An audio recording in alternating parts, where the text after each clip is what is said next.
안녕하세요. 저는 40년간 내과 전문의로 일해온 박도현입니다. 지난해 은퇴하며 제 진료실을 정리하던 중 놀라운 사실을 발견했습니다. 수천 명의 환자 기록을 다시 살펴보니 하나의 공통점이 보였거든요. 많은 환자분들이 똑같은 패턴을 보였습니다. 처음엔 건강하셨어요. 그런데 불필요한 검진을 받으면서부터 불안해하기 시작했죠. 그 불안감이 추가 검사로 이어지고 결국 과잉 치료를 받게 되면서 오히려 건강이 나빠지는 악순환이었습니다. 제가 혼자만 느낀 게 아니었어요. 최신 예방의학 학회 보고서에서도 같은 결론이 나왔습니다. 과도한 검진이 오히려 수명을 단축시킬 수 있다는 충격적인 내용이었죠. 혹시 여러분께서도 매년 종합검진을 받으면서 오히려 건강이 나빠진 적은 없으신가요? 검사 결과지 하나에 밤잠을 설치고 괜찮은 몸에 이상한 증상이 생기기 시작한 경험 말입니다. 오늘은 제가 40년간 환자분들을 진료하며 깨달은 진실을 말씀드리려 합니다. 왜 과도한 건강검진이 독이 되는지, 그리고 진짜 필요한 검사는 무엇인지 차근차근 설명해 드리겠습니다. 부산에 사시는 77세 김철수 어르신 이야기부터 들려드릴게요. 어르신은 매년 빠짐없이 전신 CT를 찍으셨어요. 건강에 자신이 있으시다며 웃으시던 분이었죠. 그런데 5년째 되던 해 폐에 작은 결절이 발견됐습니다. 의사는 악성 가능성을 배제할 수 없다며 추가 검사를 권했어요. 어르신은 그때부터 밤잠을 설치기 시작했습니다. 식욕도 떨어지고 기운도 없어지셨죠. 가족들도 덩달아 걱정이 태산이었어요. 그런데 알고 보니 그 결절은 매년 받은 CT의 방사선 때문에 생긴 것이었습니다. 검사를 중단하고 6개월이 지나니 결절이 자연스럽게 사라졌어요. 어르신은 그제서야 다시 예전의 밝은 모습을 되찾으셨습니다. 창원에 사시는 74세 박영희 어르신도 비슷한 일을 겪으셨어요. 매년 받는 종합검진에서 암표지자, 수치가 높게 나왔다는 통보를 받으셨죠. 의사는 정밀검사가 필요하다고 했습니다. 어르신은 그날부터 잠을 이룰 수 없었어요. 암에 걸렸다고 확신하며 유서까지 쓰셨다고 하더군요. 가족들과 대화도 끊고 혼자 방에만 계셨어요. 결국 우울증까지 앓게 되셨습니다. 하지만 6개월간의 정밀검사 결과 아무런 이상이 없었어요. 단순히 검사 오차였던 것이죠. 어르신은 그 반년 동안 괜한 고생을 하셨던 겁니다. 검진이 아니라 스트레스가 병을 만들었던 거예요. 이런 사례를 수없이 보면서 깨달았습니다. 65세 이후에는 특히 조심해야 할 검사들이 있어요. 오늘은 그 5가지 위험한 검사에 대해 말씀드리겠습니다. 첫 번째 위험은 매년 받는 전신 CT입니다. 전신 CT 한 번이면 가슴 엑스레이 400장을 찍는 것과 같은 양의 방사선에 노출됩니다.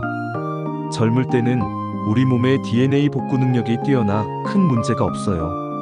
하지만 65세 이후에는 이 능력이 현저히 떨어집니다. 오히려 암 발생 위험이 3배나 높아지죠.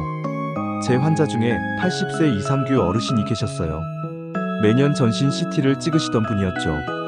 어느 해 검사에서 폐에 작은 그림자가 발견됐습니다. 의사는 수술을 권했어요. 80세 고령에 전신 마취를 하는 위험한 수술이었죠. 다행히 어르신 따님이 신중하게 생각해보자고 하셨어요. 6개월 후 재검사를 해보니 그림자가 자연스럽게 사라져 있었습니다. 만약 성급하게 수술을 받았다면 어땠을까요? 생각만 해도 아찔합니다. 두 번째 위험은 불필요한 암표지자 검사입니다. 이 검사의 가장 큰 문제는 정확도가 낮다는 것이에요.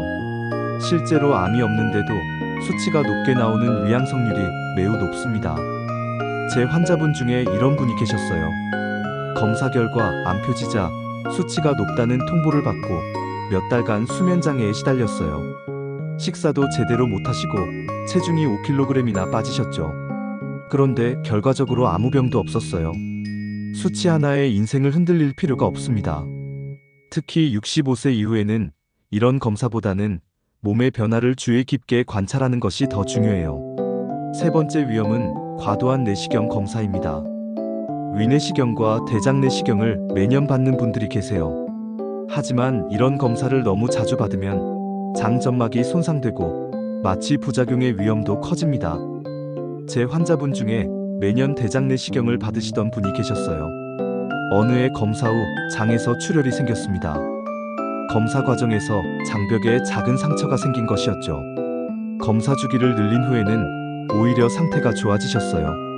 올바른 검사 주기는 위내시경 2년, 대장 내시경 5년입니다. 특별한 증상이 없다면 이 주기를 지키는 것이 좋아요. 네 번째 위험은 무증상일 때 받는 심장 CT입니다. 관상동맥 조영술을 받다 보면 작은 협착도 발견되기 마련이에요. 그러면 의사들은 스텐트 시술을 권하곤 합니다. 제 환자분 중에 가슴 통증이 전혀 없으셨던 분이 계셨어요. 그런데 검진에서 심장 CT를 받고 나서 스텐트 시술을 받으셨죠. 시술 후 오히려 가슴이 답답하고 불편하다고 호소하셨어요. 증상이 없다면 굳이 정밀 검사를 받을 필요가 없어요. 오히려 불필요한 시술로 이어질 위험이 크거든요. 다섯 번째 위험은 뼈밀도 검사 남용입니다. 1년에 여러 번 뼈밀도 검사를 받는 어르신들이 계세요. 작은 수치 변화에도 골다공증 약물 치료를 시작하곤 하죠. 실제로는 2년에 한 번이면 충분해요. 제 환자분 중에 약물 부작용으로 고생하신 분이 계셨거든요. 뼈는 좋아졌는지 몰라도 위장 장애와 근육통으로 일상생활이 힘들어지셨어요. 그렇다면 정말 필요한 건강검진은 무엇일까요? 5가지 원칙을 말씀드리겠습니다. 첫째, 나이에 맞는 적절한 주기를 지키세요. 위내시경은 2년, 대장 내시경은 5년이면 충분합니다. 둘째, 증상이 있을 때만 정밀검사를 받으세요. 아무 증상 없이 받는 정밀검사는 오히려 독이 될 수 있어요. 셋째, 혈압, 혈당, 콜레스테롤 같은 기본검사에 집중하세요.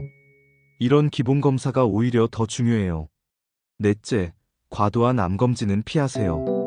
특히 정확도가 떨어지는 검사는 불안감만 키울 뿐입니다.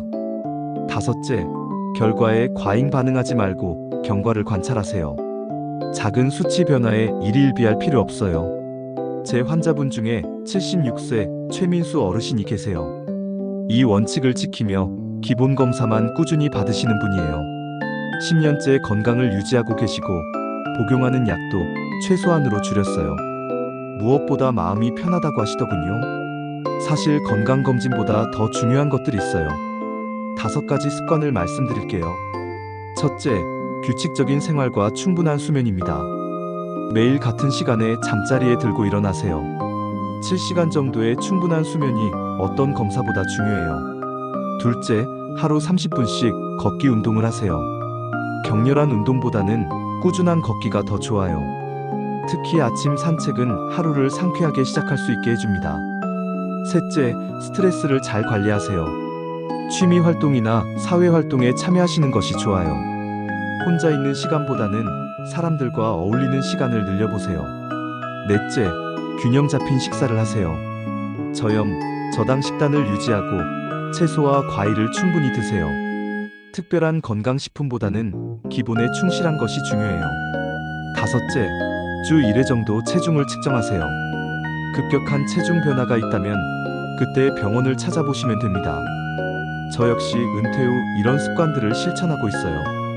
특히 매일 새벽 산책을 나가는데 혈압이 안정되면서 복용하던 약을 줄일 수 있었어요. 무엇보다 마음이 평안해졌습니다. 그렇다면 과잉 검진을 줄이면 어떤 변화가 일어날까요? 제가 환자분들을 통해 확인한 놀라운 변화들을 말씀드릴게요.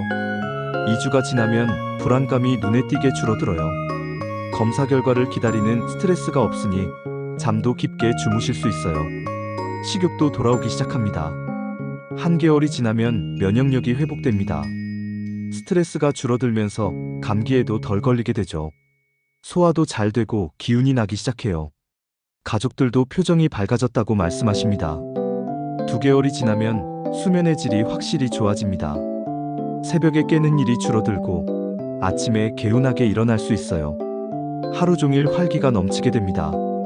3개월이 지나면 의료비가 눈에 띄게 절약됩니다. 불필요한 검사와 약값이 줄어드니 경제적 부담이 덜해져요. 그 돈으로 가족들과 좋은 추억을 만들 수 있죠. 6개월이 지나면 건강에 대한 자신감이 회복됩니다. 검사 수치에 휘둘리지 않고 자신의 몸 상태를 정확히 파악할 수 있게 되죠. 작은 증상에도 과민하게 반응하지 않게 됩니다. 1년이 지나면 삶의 질이 확실히 향상됩니다. 병원에 가는 시간이 줄어드니 여가 활동이나 가족과 보내는 시간이 늘어나요. 취미 생활도 다시 시작하게 되고 친구들과의 만남도 더 즐거워집니다. 제 환자분들 중에 이런 변화를 겪으신 분들이 많아요. 70대 후반의 한 어르신은 과잉 검진을 줄인 후 골프를 다시 시작하셨어요. 80대 초반의 여성분은 등산 모임에 가입해서 매주 산을 오르고 계세요. 저도 그런 변화를 경험했어요. 40년간 의사로 일하면서 건강에 대한 강박이 있었거든요. 은퇴 후 검사를 줄이고 기본 생활 습관에 집중하니 오히려 더 건강해졌어요. 의사였던 저조차도 검사 결과에 일일비했던 적이 많았어요. 콜레스테롤 수치가 조금만 높아져도 걱정하고 혈압이 평소보다 높게 나오면 밤잠을 설쳤거든요. 하지만 지금은 그런 스트레스에서 해방됐습니다. 가장 큰 변화는 현재를 즐길 수 있게 됐다는 것이에요. 미래에 올지 모르는 병을 걱정하는 대신 오늘 하루를 건강하게 보내는데 집중하게 됐어요. 매일 아침 산책을 하고 가족들과 시간을 보내고 좋아하는 책을 읽으며 여유롭게 지낼 수 있게 됐습니다. 한 가지 더 중요한 것은 주변 사람들과의 관계가 좋아졌다는 점이에요. 병원 검사 때문에 불안해하던 때는 가족들에게도 짜증을 자주 냈어요. 하지만 지금은 마음이 평온해져서 손자, 손녀들과도 더 많은 시간을 보낼 수 있게 됐습니다.